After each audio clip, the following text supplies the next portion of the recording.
In the warm waters of the Gulf of Guinea, off the western coast of Central Africa, lies one of the continent's smallest and least known nations, São Tomé and Príncipe, 2 main islands, a handful of tiny islets, dense rainforests, towering volcanic peaks, black volcanic beaches, and a story shaped by isolation. Many people have never heard of this country, yet geographically, it occupies a fascinating position, almost directly on the equator, surrounded by the vast Atlantic Ocean, closer to Gabon than to any other nation, and historically positioned along major maritime routes. São Tomé and Príncipe is Africa's second smallest country by land area, after Seychelles. Its total area is just under 1,000 square kilometers. To put that into perspective, it is smaller than many large cities around the world. And yet within this small territory lies dramatic topography, extraordinary biodiversity, and a landscape so rich that early explorers described it as a tropical paradise. The country consists primarily of 2 main islands, São Tomé, the larger and more populated island, and Príncipe, smaller, quieter, and more remote. The distance between them is about 140 kilometers across open ocean. Both islands are volcanic in origin, rising sharply from the seabed as part of a geological formation known as the Cameroon Volcanic Line, a chain of volcanoes stretching from mainland Africa into the Atlantic. This volcanic origin defines the island's dramatic geography. Mountains dominate the interior. Sharp peaks pierce the clouds. Rivers cascade through thick jungle valleys. The coastline alternates between sandy beaches and rocky cliffs. On São Tomé Island, the highest point is Pico de São Tomé, standing over 2,000 meters above sea level. From its summit, the island appears like a sea of green waves frozen in time. Clouds often wrap around its peak, feeding the forests below with constant moisture. Perhaps even more visually striking is Pico Chao Grande, a narrow volcanic plug that rises nearly 300 meters straight into the sky. It looks like a stone needle piercing the rainforest canopy.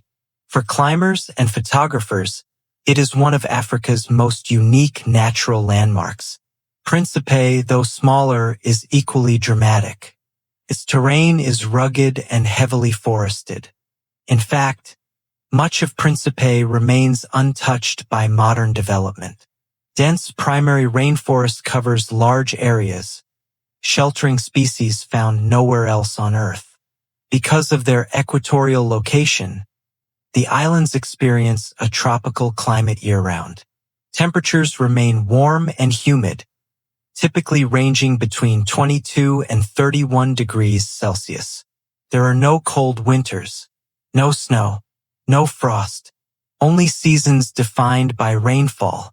The rainy season, known locally as Gravana, transforms the landscape into a deep green world of flowing rivers and mist-covered hills. Heavy tropical downpours nourish the forests. The dry season brings slightly less rainfall but never true dryness. The islands remain lush throughout the year.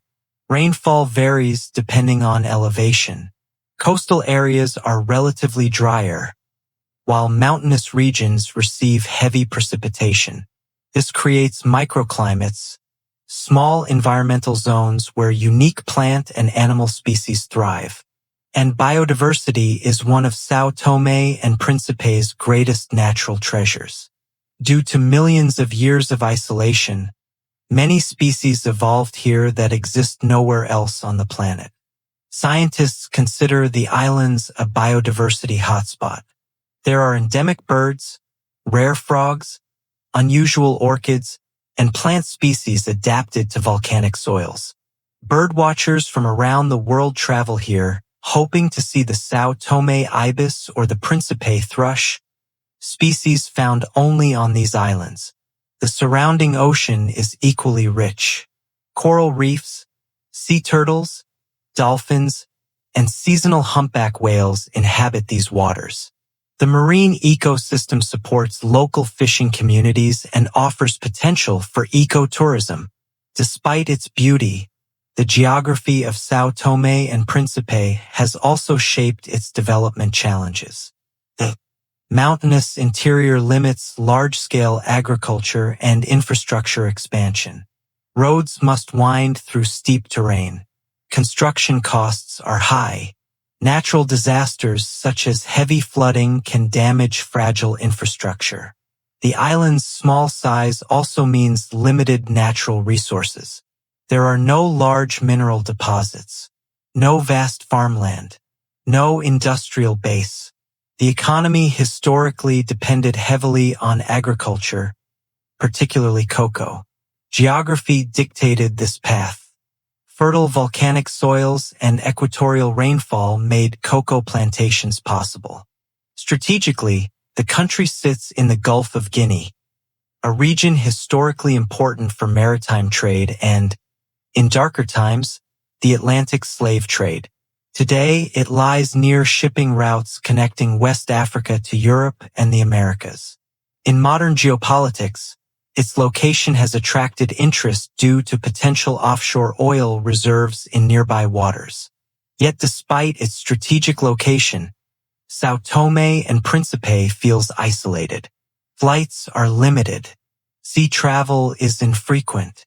Many visitors describe arriving here as stepping into a forgotten corner of the world. This isolation has preserved its natural environment but also slowed economic development. The capital city, São Tomé, sits on the northeastern coast of the larger island. It is a small coastal city with colonial-era buildings, pastel-colored houses, and narrow streets shaded by tropical trees. The port connects the nation to the outside world, though on a modest scale compared to larger African nations. Outside the capital, life becomes rural quickly. Villages sit along coastal roads. Fishermen launch wooden boats into the Atlantic each morning. Inland communities are surrounded by dense vegetation and plantation ruins from colonial times. The island of Príncipe has its own small capital, Santo Antonio, one of the smallest capital cities in the world. With just a few thousand residents, it feels more like a village than a national administrative center. Because the country straddles the equator, in fact, the equatorial line passes just south of São Tomé Island. Daylight hours remain nearly equal throughout the year. Sunrise and sunset times change very little. The rhythm of life follows a steady, predictable pattern. Geography has also influenced culture. The ocean is central to identity. Fish is a staple of the diet. Boats are symbols of livelihood. Rainforests provide fruit, medicinal plants, and wood. Mountains form a backdrop to everyday life. Transportation between the two islands relies mainly on small aircraft or infrequent boat services. Weather conditions can sometimes disrupt travel, reminding residents of their dependence on natural forces. Despite limited land area, the country's exclusive economic zone, the ocean territory it controls, is much larger than its landmass. This maritime zone offers fishing rights and potential offshore energy resources. In the future, the ocean may play an even larger role in national development. Urbanization levels are moderate, with most of the population living on São Tomé Island. Príncipe remains sparsely populated and environmentally preserved. This uneven distribution shapes economic planning and public service delivery. Electricity generation, water supply, and infrastructure development must overcome geographic barriers. Mountainous terrain makes nationwide connectivity more complex. Yet at the same time, the dramatic landscape offers strong tourism potential. Tourism remains small but growing. Visitors are drawn by untouched beaches, rainforest hiking, bird watching, and the feeling of exclusivity. Unlike mass tourism destinations, São Tomé and Príncipe remains largely undiscovered. This could become either an advantage or a challenge, depending on how development is managed. The combination of volcanic soil, tropical climate, and isolation created both opportunity and vulnerability. The islands were ideal for plantation agriculture during colonial times, but their remoteness also meant dependence on external powers for trade and governance. Today, climate change poses a new geographic challenge. Rising sea levels threaten low-lying coastal communities. Increased rainfall intensity could lead to flooding and landslides in mountainous areas. Small island states like São Tomé and Príncipe are particularly vulnerable to environmental shifts they did not cause. Yet there is resilience in the landscape. Forests regenerate quickly. The ocean continues to provide sustenance. The mountains stand firm against storms. Nature remains dominant here. In many ways, geography is destiny for São Tomé and Príncipe. Its volcanic birth created fertile land. Its equatorial position gave it lush biodiversity. Its isolation shaped its culture and economy. Its ocean location connected it to global trade networks. This is not a vast continental nation with deserts and savannas stretching for thousands of kilometers. It is intimate, compact, intensely green, a place where mountains meet sea within minutes. Understanding this geography is essential to understanding everything that followed: the arrival of European explorers, the rise of plantations, the formation of Creole culture, and the long journey toward independence. Because before history began here, before ships arrived from Portugal, before cocoa plantations covered the hills, there were only volcanic islands rising from the Atlantic, covered in untouched forest, surrounded by endless blue water. And that is where the story of São Tomé and Príncipe truly begins. Create jobs, generate foreign currency, and encourage environmental protection. Marine resources offer potential for sustainable fishing, marine conservation projects, and ocean-based research partnerships. The surrounding Atlantic waters are an underutilized asset. Offshore oil exploration in the Gulf of Guinea once raised hopes of economic transformation.